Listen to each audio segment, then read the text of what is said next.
Hello students, स्वागत करते हैं आपका हमारे यूट्यूब चैनल एएसएससी एजुकेशन पर। आज हम पढ़ने वाले हैं क्लास 12th यूनिट नंबर 5 उपसर्ग संयोजक यौगिक से उपसर्ग संयोजक यौगिक कह सकते हैं या उपसर्ग संयोजी यौगिक से आईयूपीएसी नेम। तो इसको समझने के लिए जैसे कि एक नंबर का सबसे पहले ऑब्जेक्ट के तौर पर हम समझ लें इसको। आईयूपीएसी नेम का जो फुल फॉर्म है ये है international union of pure and applied chemistry. ठीक है, international union of pure and applied chemistry, ये फुल फॉर्म है इसका। इसके बाद सबसे पहली बात तो यह है कि आईयूपीएसी कितने प्रकार के होते हैं। तो आईयूपीएसी दो तरह के हैं, एक नॉर्मल आईयूपीएसी और एक है क्रिस्टलीय यौगिकों के नामकरण। हमको नामकरण करना, ठीक है। 12 में हमको नामकरण आता है करने के लिए। काफी सिंपल है, बस इसके लिए हमको कुछ चीजों को समझना है, जैसे कि इसका तरीका क्या है, इसका एक तरीके से पूरा फॉर्मेट क्या होगा, किस तरीके से हम इसको रूल्स के हिसाब से समझेंगे। तो सबसे पहले इसमें जो मेन चीज है वो है लिगैंड। इसको लिगेंड भी कह सकते हैं या फिर लिगेंड तो है ही। लिगेंड जो कि हम 11th क्लास में पहले पढ़े हुए हैं, क्रियात्मक समूह, इसको क्रियात्मक समूह कहते हैं। ठीक है, तो लिगेंड तीन प्रकार के होते हैं। सबसे पहले क्या है, ऋणात्मक लिगेंड, जिसे हम एनायनिक लिगेंड कहते हैं। इसके बाद है उदासीन लिगेंड यानी कि न्यूट्रल लिगेंड, और इसके बाद होता है धनात्मक लिगेंड, ठीक है, यानी कि कैटायनिक लिगेंड। तो ऋणात्मक लिगेंड्स के लिए ये लिस्ट है, मैंने इसको इस तरह से लिख रखा है, आप इसको नोट कर सकते हैं और इसको याद करना सबसे जरूरी। अगर इन्हें याद नहीं करेंगे तो आईयूपीएसी में नहीं हो पाएंगे। ठीक है, क्या है कि अगर इनके नाम ही नहीं पता है कि इन लिगेंड्स को हमें कहना क्या है, किस तरीके से पढ़ना है, तो फिर कैसे आईयूपीएसी नहीं किए जा सकते हैं, इसके नामकरण होगा ही नहीं। तो जरूरी है कि हम इनको याद करें। तो सबसे पहले यहाँ देखें, इस तरफ सूत्र है, इनको पढ़ना इस तरीके से, ठीक है। और ये है इनकी ऑक्सीडेशन नंबर यानी कि ऑक्सीकरण संख्या। तो हम इसको समझते हैं, F माइनस, ये आयन है ऊपर की तरफ। तो आयन हर बार बोल भी सकते हैं और ना भी बोले तो कोई बात नहीं। किस तरीके से बोलेंगे, F माइनस। जनरली हम बोलने में केवल F बोलते हैं। F फॉर क्या होता है, फ्लोरो। तो यहाँ पर हमें माइनस आयन बोलना है ताकि हमको याद रहे। जब हम इसको याद करेंगे तो हम याद करेंगे F माइनस, ताकि हमको याद रहे कि F पर माइनस चार्ज है, यानी कि इसकी ऑक्सीकरण संख्या कितनी है, -1। जैसे कि किसी पर भी -2 है तो हमको क्या करना है, इसको बोलना है CO3 2 माइनस आयन, ताकि हमको याद रहे कि 2 माइनस, इसकी ऑक्सीडेशन नंबर कितनी है, -2 है। तो F माइनस यानी कि क्या होता है, फ्लोरो। अब इसको हम फ्लूओरो भी कह सकते हैं, ठीक है। और इसकी ऑक्सीडेशन नंबर, ऑक्सीकरण संख्या -1। इस पर माइनस अकेला है तो -1, जिस पर 2 माइनस है तो ऑक्सीकरण संख्या है -2। सबसे पहले F को पढ़ते हैं फ्लोरो या फ्लूओरो। Cl माइनस, इसको क्या पढ़ते हैं, क्लोरो। Br माइनस, इसको पढ़ते हैं ब्रोमो।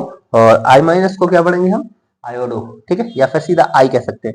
Cn माइनस साइनो। और अगर हम इसको उलट देते हैं, C हो जाता है पीछे और N आ जाता है आगे, जैसे कि ये है Nc माइनस, तो इसको पढ़ते हैं आइसो साइनो, यानी कि Cn माइनस क्या है, साइनो। Cn का मतलब है साइनो, ऑक्सीडेशन नंबर -1, ठीक है। Cn मतलब साइनो और Nc का मतलब हो जाएगा आइसो साइनो, ठीक है।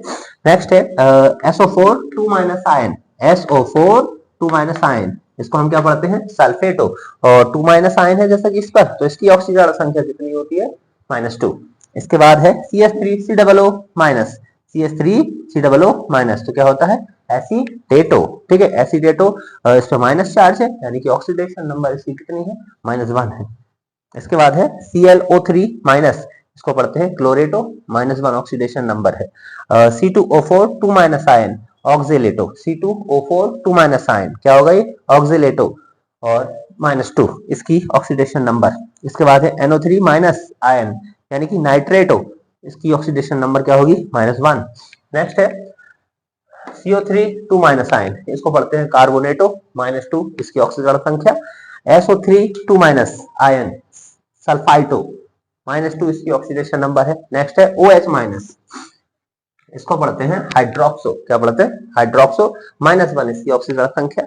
NC, इसको हम समझ चुके हैं, Cn मतलब साइनो, और उलट के C पीछे तरफ चला जाए या N आगे आ जाएगा तो हो जाएगा NC माइनस, हो जाएगा आइसोसाइनो।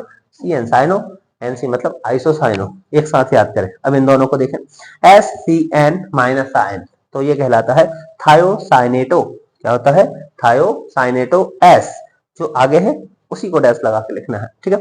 थायोसाइनेटो S इसकी ऑक्सीजन संख्या -1 NCS। अब देखें S चला गया है उठकर कहा पीछे और N कहाँ आ गया है आगे, ठीक है, ये पलट जाएंगे मिरर शेप में। तो S आगे है तो थायोसाइनेटो, नाम तो एक जैसे है लेकिन इस तरह से डैश लगाकर क्या लिखेंगे S, और जब N आगे होगा NCS, थायोसाइनेटो तो रहेगा ही, बट डैश लगा के क्या लिखा जाएगा N, और ऑक्सीडेशन नंबर दोनों की ही क्या होगी -1, SCN NCS, ऑक्सीडेशन नंबर -1, दोनों का ही नाम थायोसाइनेटो। S आगे है तो S, N आगे है तो N। इसके बाद है NO2 माइनस, कहलाता है नाइट्राइटो N, -1 ऑक्सीडेशन नंबर। इसके बाद है H2O3 2 माइनस आयन, होता है थायोसल्फेटो, इसकी ऑक्सीडेशन नंबर है -2, और H माइनस, इसको दो तरह से पढ़ सकते हैं, या तो हाइड्राइडो, या तो हम इसको पढ़ सकते हैं H माइनस को क्या पढ़ेंगे हाइड्रो, तो जनरली हाइड्रो यूज किया जाता है, हाइड्राइडो भी लिख सकते हैं, तो H माइनस हाइड्राइडो या फिर हाइड्रो। और इस पर देखें माइनस है तो 1 लिखने की जरूरत होती नहीं, तो लिखा जाएगा इसकी ऑक्सीडेशन नंबर कितनी है -1। ओके, अब इसके बाद सेकंड नंबर पर है उदासीन लिगैंड, जिन्हें हम न्यूट्रल लिगैंड कहते हैं। तो उदासीन से क्या मतलब है, ना तो इन पर पॉजिटिव चार्ज है और ना ही इन पर नेगेटिव चार्ज है, ठीक है, ना ही ये धनात्मक है ना ही ऋणात्मक है, ठीक है, तो इनकी ऑक्सीडेशन नंबर प्लस से माइनस में कुछ नहीं, ठीक। तो इसकी होगी क्या, तो जितने भी उदासीन लिगैंड्स हैं सबकी जो ऑक्सीडेशन नंबर है वो 0 होगी। कितनी होगी 0। जैसे कि हम बात करेंगे H2O, तो जब भी H2O लिखा होगा तो ऑक्सीडेशन नंबर हमको इसकी कितनी लिखना है 0, ठीक है। जैसे कि एथिलीन डायमीन EN है, ठीक, तो इसकी क्या होगी ऑक्सीडेशन नंबर 0। जैसे कि नाइट्राइल बात करें, फास्फीन हो, एमीन हो, कुछ भी हो, NH3 PH3 NO NO2, तो सबकी ऑक्सीडेशन नंबर रहेगी 0। तो कौन कौन से हैं, ये काफी ज्यादा यूज होते हैं, ये कम यूज होते हैं धनात्मक, ठीक है, ये केवल 4 है, बाकी ये ज्यादा है। तो H2O को हम कहते हैं एक्वा। H2O क्या होता है एक्वा, और जो उदासीन है तो नंबर क्या है इसका ऑक्सीडेशन 0 है। तो CO का मतलब है कार्बोनेट, ठीक है। तो एक बात और है, लिगेंड्स में सारे ही जो वर्ड्स हैं फर्स्ट और सेकंड, ये सारे के सारे कैसे होते हैं कैपिटल होते हैं, कहीं पर भी कोई भी छोटा वर्ड नहीं है, ठीक है, इसको अकेले छोड़कर, ये दोनों ही स्मॉल है। तो O भी जो यहाँ है तो कैपिटल है, यहाँ पर O जो है तो कैसा होगा कैपिटल होगा, इसमें O जो है तो कैसा है सब कैपिटल है, ठीक है। तो लिगेंड्स में वर्ड्स जो हैं पूरे कैसे होंगे कैपिटल। तो CO कार्बोनिल, NH3 क्या होता है एमीन, इसके बाद है PH3 फास्फीन, इसके बाद है NO होता है नाइट्रोसिल, इसके बाद है NO2 का मतलब है नाइट्राइल, ठीक। आगे है CH3NH2, ये होता है methyl amine, CH3 methyl NH2 amine. इसके बाद है SO2 होगा सल्फोनिल, इसके बाद है CH3 का होल थ्राइस 3, या फिर कह सकते हैं CH3 का होल थ्राइस और P, इसको पढ़ेंगे ट्राइमेथिल फास्फीन, ठीक है। और CH3 का होल थ्राइस N कहलाएगा ट्राइमेथिल एमीन।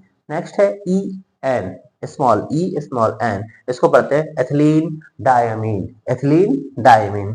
इसके बाद है C5H5N, जो होता है पायरिडीन, या फिर इसको कहीं के पर पिरिडीन भी लिखा होता है, ठीक है। और इसको हम जैसे कि जब IUPAC नेम बनाएंगे तो संकुल के अंदर इसको केवल लिखते हैं कैपिटल P और कैपिटल Y, तो PY होता है पायरिडीन। और इसके बाद है अगला धनात्मक लिगैंड, हमको इन सभी को याद ही करना होगा तभी जाके IUPAC बन सकेंगे। तो धनात्मक लिगैंड कहलाते हैं कैटायनिक लिगैंड, ये केवल 4 है यहाँ पे।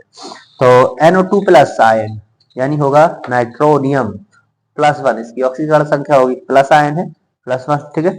NO प्लस आयन नाइट्रोसोनियम +1, इसकी oxidation number H3O plus hydronium NH4 plus ion ammonium, ठीक है।